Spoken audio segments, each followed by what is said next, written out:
Unemployment Shame to Increase by Bill Mitchell. In the Melbourne Age today, January 3rd, 2005, the forecasts of 18 economists for the year ahead. The group was overwhelmingly comprised of economists with vested corporate sector interests, with only one academic economist being included. They make interesting reading given I also indulge in a bit of crystal ball game myself.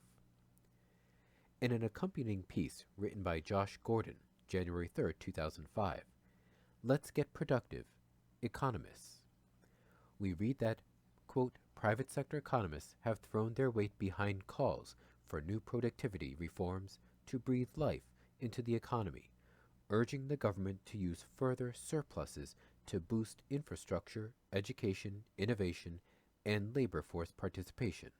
End quote. Well, apart from the absurdity of the claim that the government can use future surpluses as if they are a stockpile, the statement is interesting when one examines the forecast produced by the economists. On the former matter, please read the blog post Macroeconomics 101, not December 31st, 2004, to see why the proposition that the surplus is a stockpile is absurd. To reiterate, the government does not need a surplus to spend. If it foreshadows higher spending than previously planned, then the accounting statement that records the surplus deficit will reveal a higher net spending aggregate than planned, other things equal. The government can spend what it likes, when it likes. But back to these statements about productivity. Gordon claims that, quote, the Age Economic Survey found strong support for measures to lift the productive capacity of the economy amid warnings that the extensive competition policy reforms of the 1980s and 1990s have lost their punch. End quote. So what do the forecasts tell us? The following table compares the average of the forecast with the actual average results over the last 3 or so years. For November using the labor force data, and for September using the national accounts data. The ABS data shows the immediate past averages. GDP growth has averaged around 3.5% since September 2001, so the economists think this will slow down a bit in the forthcoming year.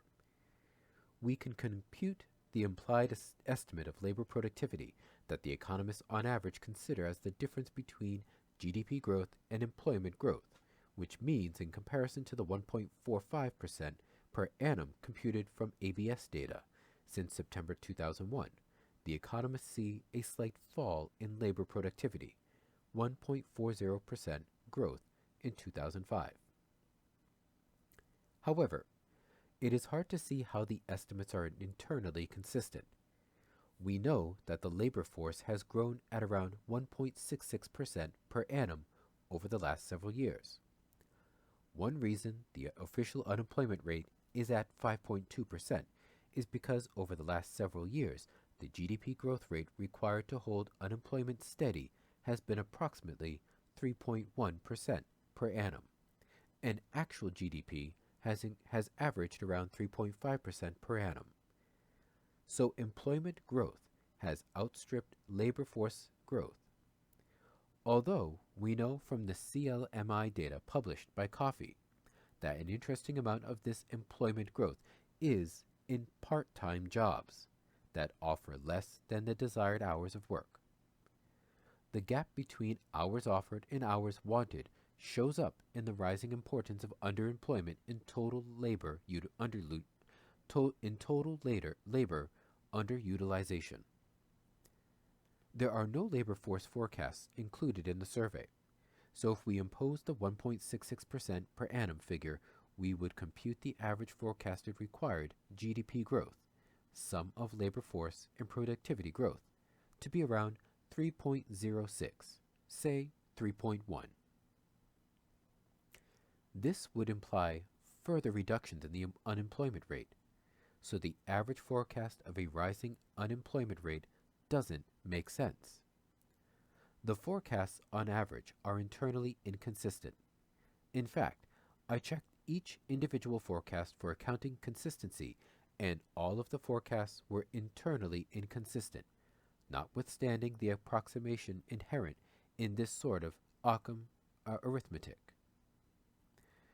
The only way the average could be consistent would be if labor force growth rate was to increase rather dramatically by around 17%. This is an unlikely event. But if that is a reflection of the views of the group, then it makes the claims that more microeconomic reforms are needed to boost labor force participation rather lame. It may of course suggest that the group as a whole think that the government's agenda to force the disabled and single parents into the job network structure, which will gather pace once it takes control of the Senate in July, will significantly increase the participation rate in the second half of the year. The employer groups will, of course, be behind all the upcoming reforms aimed at forcing reductions in the number of welfare recipients, although they will not be proposing any reasonable government spending aimed at increasing employment growth commensurately via direct public sector job creation. Their solution to providing more jobs will be to cut real wages and undermine working conditions generally. This will follow the U.S. lead and transfer poor welfare recipients into the status of working poor. The jobs growth, if it does occur in the face of falling worker income, would lead to even more insecure and low productivity jobs, given their estimates of the productivity and real wage outlook.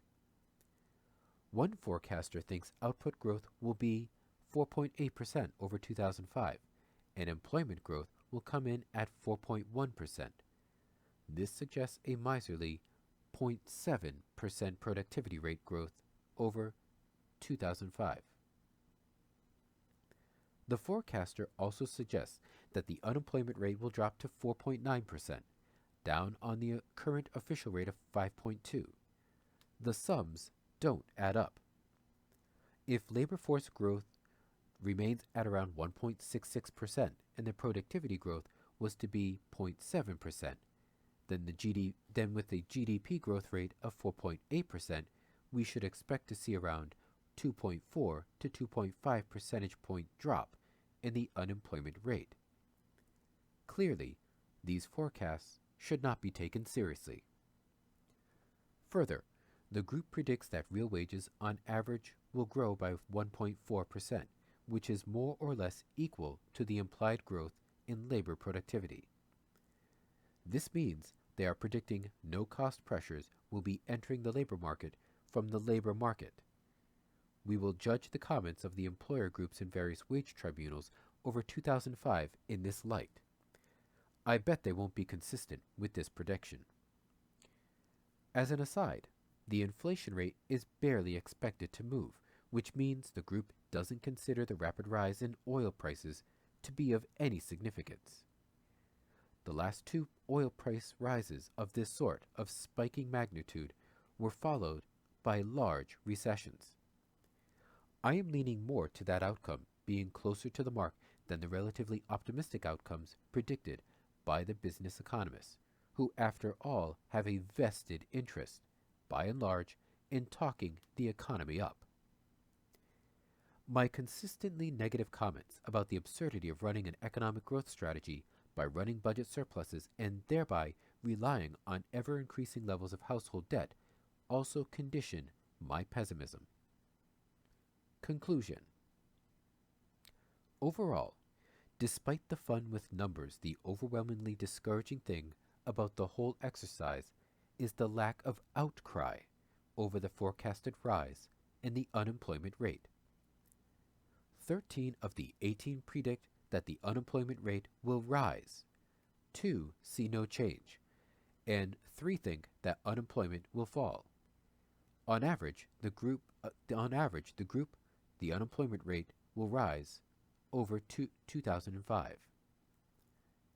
If we consider those who think it will rise, then on average they think the rise will be around 0.4% by the end of 2005. So with a massive fiscal boost associated with the recent election campaign likely to impact on spending in early 2005, and their own forecasts of relatively strong domestic demand, the Australian economy is forecast to have rising unemployment. In this context, why is there still talk about cutting back government spending to ensure a substantial surplus to provide for the future? The 11% and rising underutilized workers need jobs and more hours of work now. For them, the urgency of a stable income now is paramount. The way in which we have become inured to the outrage of persistently high unemployment is breathtaking. Expect to hear a lot of attacks on the poor who rely on welfare in the coming months, but little about the responsibility of government to ensure there are enough jobs available. I support the push to increase labor force participation to allow those who can contribute to their families and communities the full rein to do so. But it is sickening political game if the commensurate increases in employment opportunities are not also guaranteed by government. That is enough for today.